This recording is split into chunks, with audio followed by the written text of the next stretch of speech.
안녕하세요. 남자 사람입니다. 오늘은 당신 거기 있어 줄래요? 10번째 시간. 그럼 시작하겠습니다. 매트가 속도를 높이자 코르벳 로드스터가 어둠 속을 달리기 시작했다. 엘리엇은 몇 분 만에 기분이 한결 가뿐해졌다. 그 남자가 비밀스러운 집안 내력까지 들춰내는 바람에 사실 기분이 착잡해 있던 차였다. 하지만 이제 남자를 꼼짝 못하게 만들 증거를 확보했으니 더 이상 두려울 게 없었다. 경찰의 지인에게 부탁해 서로의 지문이 다르다는 걸 밝혀내면 모든 게 제자리를 찾게 될 것이다. 매트, 자네는 왜 꼭 그렇게 깡통 같은 여자만 만나고 다니는 거야? 그 쭉쭉빵빵 아가씨 말이야. 머리에 든 게 없으면 어때? 자네, 그 여자 가슴을 보고도 그럴 소리 하는 거야? 매트가 별 당황한 기색 없이 엘리엇의 말을 받아 넘겼다. 가슴 사이즈가 여자를 선택하는 기준의 전부는 아니잖아. 적어도 내 기준은 가슴이야. 자네도 이제 30이야. 유치한 단계는 벗어나야지. 안 돼. 여자의 외모는 무엇과도 바꿀 수 없는 절대적 가치가 있어. 나도 자네 머릿속에 들어찬 생각이 뭔지는 알아. 하지만 그 다음도 있어야지. 그 다음이라니. 가령 정신적인 교감 같은 거 말이야. 매력적인 여자라면 적어도 대화 상대로 모자람이 없는 지식 정도는 갖추고 있어야지. 매트는 어깨를 으쓱했다. 대화가 필요하면 자네한테 전화를 걸면 되잖아. 골치 아프게 노벨상 수상자하고 데이트할 이유는 없어. 잠깐, 매트, 우리 집으로 가는 갈림길을 지나쳤잖아. 천만에. 난 자네도 모르는 지름길을 알고 있어. 매트는 친구가 지식 있는 여자 운운하는 바람에 사실 화가 나 있었다. 그는 몇 킬로미터나 돌아가 평소보다 10분이 더 걸려 마리나에 도착했다. 엘리엇이 차가 집 앞에 멈춰서기 무섭게 집 안으로 달려 들어갔다. 성큼성큼 계단을 뛰어 올라간 그는 테라스의 테이블 가장자리에 그대로 놓여있는 지포 라이터를 발견하고 반색을 했다. 무슨 일이 있었던 거야? 킹콩하고 한판 붙기라도 한 거야? 매트가 바닥을 뒤덮은 유리 파편을 보며 말했다. 나중에 설명할게. 일단 전화부터 걸어야 하니까. 지금은 새벽 2시야. 샌프란시스코는 잠 못 이루는 도시가 아니란 말이야. 정상적인 인간들은 대부분 잠들어 있다고 봐야 해. 매트, 난 경찰 본부에 전화를 걸 생각이야. 경찰 본부에 전화를 건 엘리엇은 오늘 밤 멜든 형사가 당직인지 물어보았다. 곧이어 멜든 형사와 전화가 연결되었다. 멜든 형사님, 엘리엇 쿠퍼입니다. 방해가 되지는 않았나요? 실은 형사님께 어려운 청이 있어서 전화를 드렸습니다. 멜든 형사가 도착하기를 기다리는 동안 두 사람은 다시 테라스로 올라왔다. 자네에게 형사 친구가 있었다는 건 금시초문이야. 그 형사 어떻게 알게 된 사람이야? 매트가 놀라움을 표했다. 실은 어머니가 자살했을 당시 담당 형사였어. 나를 많이 도와주었지. 이후로 줄곧 연락하며 지냈어. 정말 괜찮은 형사야. 엘리엇이 멜든 형사와 알고 지낸 계기를 설명했다. 그들은 테이블로 다가가 시간 여행자가 남기고 간 지포라이터를 유심히 관찰했다. 은을 사용한 모델로 반짝이는 작은 별 모양이 표면에 박혀 있고 밀레니엄 에디션이라는 글자가 새겨져 있었다. 매트가 라이터를 더 가까이 들여다보기 위해 무릎을 꿇고 앉았다. 저 글자를 보면 뭔가 기념하기 위해 한정판으로 제작한 라이터 같은데? 밀레니엄 에디션 라이터라. 엘리엇은 자기가 말을 내뱉고도 스스로 놀라울 따름이었다. 몇 분 후 경찰차가 집 앞에 도착하자 엘리엇이 서둘러 뛰어나가 멜든 형사를 맞았다. 함프리 보가트를 빼닮은 멜든 형사는 프렌치 코트 차림에 펠트 모자를 쓰고 있었고 어깨는 권투 선수처럼 떡 벌어져 있었다. 그는 최말단부터 경찰 생활을 시작해 현장에서 경력을 쌓았으며 40년 가까이 누비고 다닌 샌프란시스코 거리를 속속들이 꿰고 있었다. 멜든 형사가 동행한 젊은 형사를 소개했다. 더글러스 형사는 경찰학교에서 범죄학을 전공한 신참내기였다.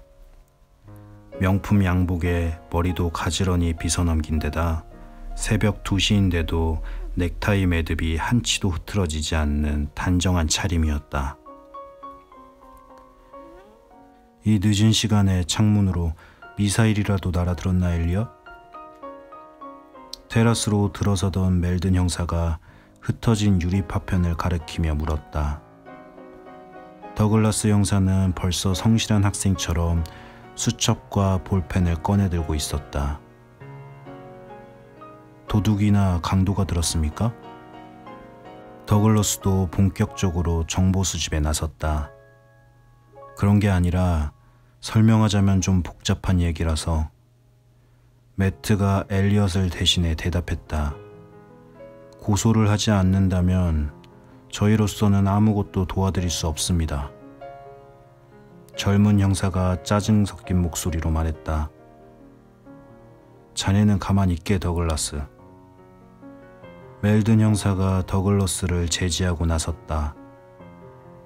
엘리엇은 커피를 끓인다는 핑계를 대고 멜든 형사에게 눈짓을 보내 부엌에서 단둘이 이야기를 나눌 수 있는 기회를 만들었다.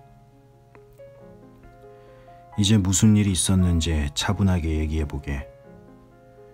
멜든 형사는 엘리엇이 커피를 끓이는 동안 그들이 처음 만났던 당시의 기억을 떠올렸다. 20년 정도 지난 일인데 마치 어제일처럼 기억이 생생했다. 어느 비 오는 날 저녁, 멜든 형사는 한 여성이 다운타운의 고층 건물에서 투신했다는 연락을 받고 현장으로 달려갔다.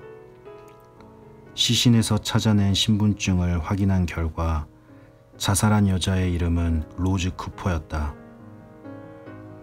담당 형사였던 그에게 여자의 남편과 아들에게 사망 소식을 통보할 책임이 주어졌다. 어머니가 자살했을 당시 엘리엇은 12살 소년에 불과했다. 멜든이 언뜻 보기에 소년은 무척이나 똑똑하고 성격이 예민해 보였다. 소년의 아버지도 만났지만 사업가인 그는 아내의 사망 사실을 접하고도 그다지 충격을 받은 것 같지 않았다. 멜든 형사는 당시 소년의 두 팔에 선명하게 드러나 있는 상처와 멍자국을 보았고 그 기억은 지금도 그의 머릿속에 고스란히 남아 있었다. 상처 자국을 발견한 멜든 형사는 한눈에 그 가정에서 어떤 일이 벌어지고 있는지 알 수 있었다. 그는 자신의 불행했던 어린 시절을 떠올렸다.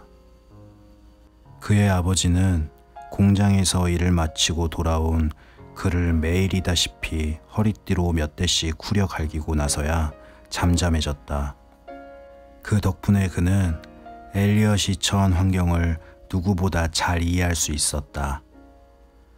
모르는 척 눈 감고 넘어가 줄 수도 있는 문제였다. 그 당시만 해도 대다수 사람들이 아버지가 매를 가하는 것을 범죄로 생각하지 않던 시절이었다.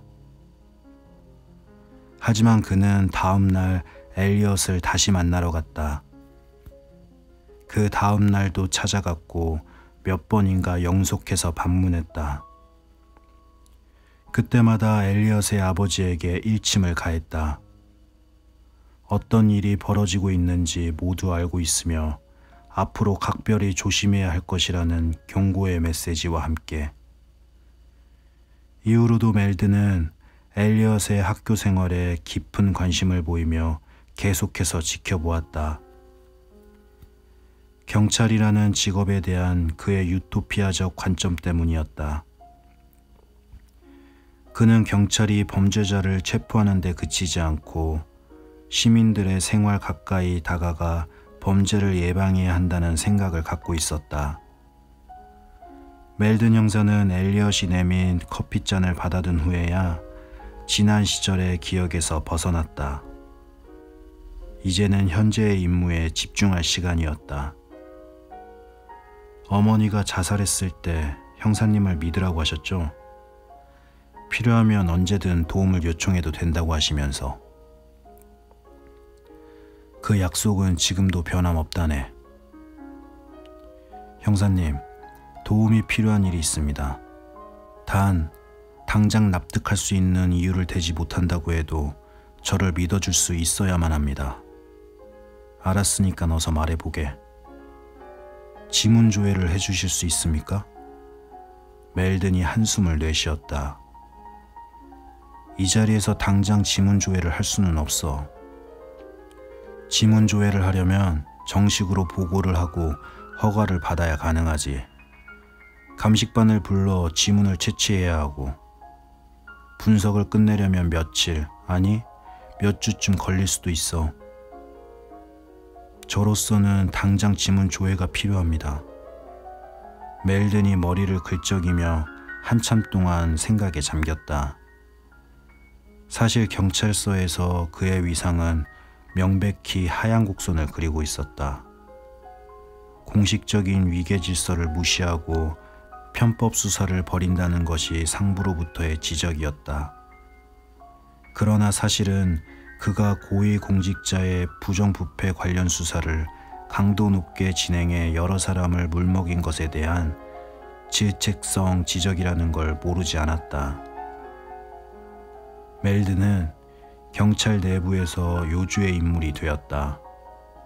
더글러스를 옆에 붙여놓은 것도 사실상 그의 일거수일투족을 감시하면서 꼬투리가 잡힐 만한 행동을 포착하기 위해서였다.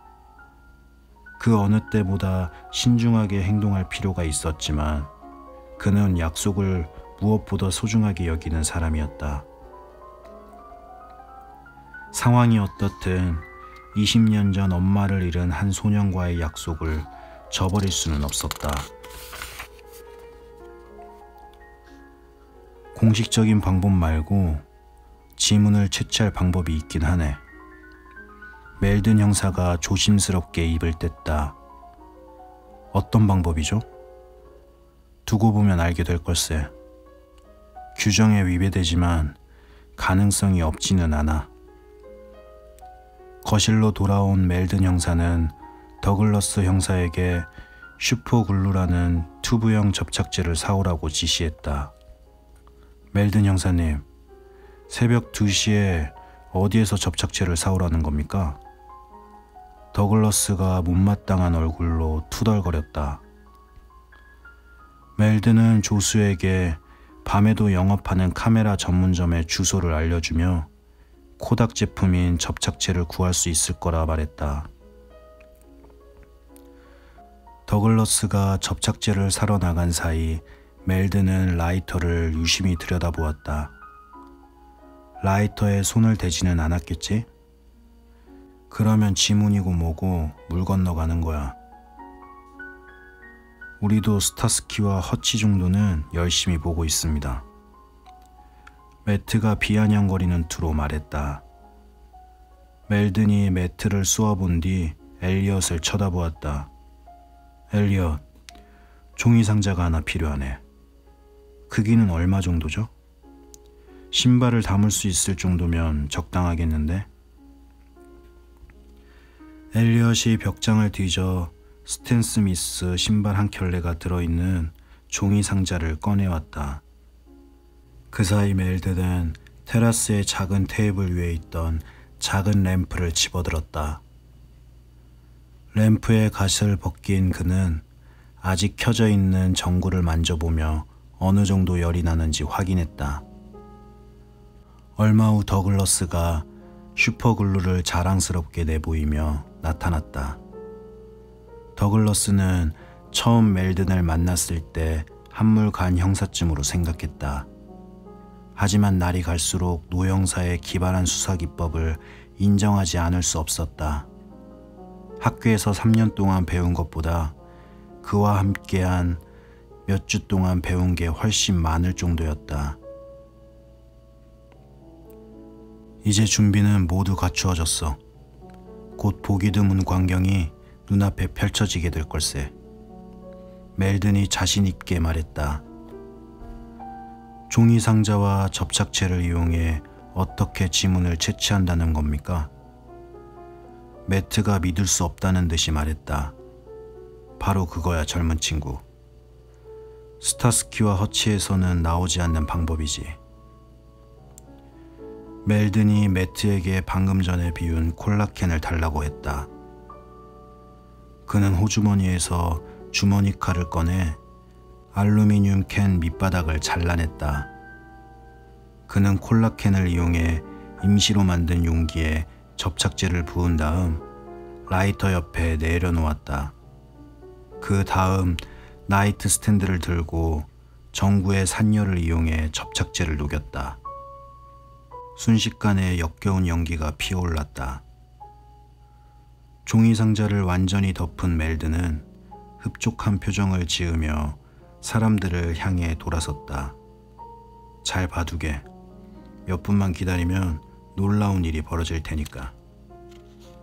그가 입가에 흐뭇한 미소를 지으며 말했다. 정확히 어떻게 한 겁니까? 매트는 점점 뭐가 뭔지 알 수 없게 되었다. 멜든이 한쪽 눈을 상자 위에 고정시킨 채 설명을 시작했다. 이 슈퍼글루의 화학명은 시아노 아크릴 레이트라고 하지. 형사님은 참으로 박식하십니다. 매트가 빈정댔다.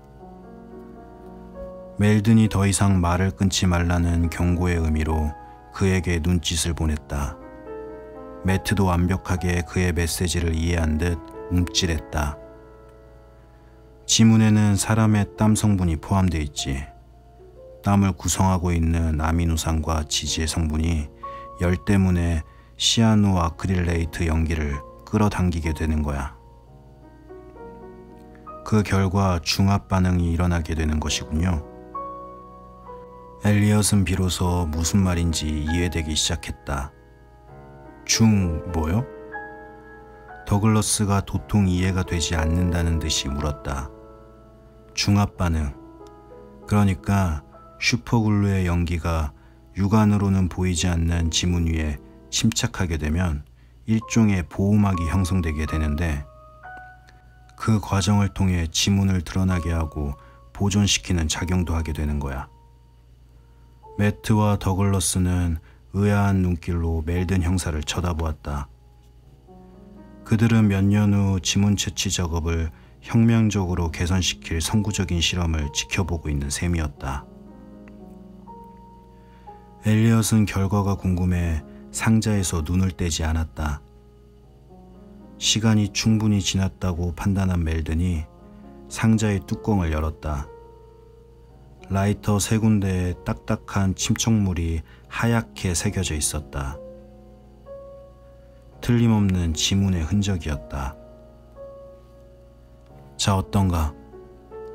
라이터를 한쪽 면에 선명하게 찍힌 지문은 엄지손가락이 분명하고 다른 쪽 지문은 중지와 검지의 끝부분으로 보이는데? 멜든이 몸을 숙여 지문을 살피며 말했다. 그가 손수건으로 조심스럽게 증거품을 싼 뒤 프렌치 코트 주머니에 집어넣었다. 엘리엇, 이제 이 지문을 경찰 데이터에 있는 지문들과 대조해달라는 거지? 멜든이 엘리엇에게 말했다. 그게 아니라 그 지문을 저의 지문과 대조해 주셨으면 합니다. 엘리엇이 요구사항을 말했다. 그런 다음 즉시 위쪽오리 호주머니에서 만년필을 꺼내더니 테이블에 잉크를 조금 쏟아놓고는 손가락마다 잉크를 축축하게 묻힌 다음 수첩의 깨끗한 페이지를 찾아 지문을 찍었다. 멜든이 종이를 들고 엘리엇을 빤히 쳐다보았다.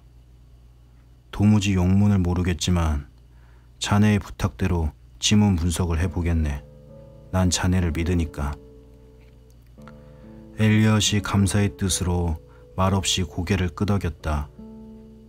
지켜만 보고 있던 매트가 드디어 질문을 했다. 지문을 비교하자면 시간이 오래 걸릴까요?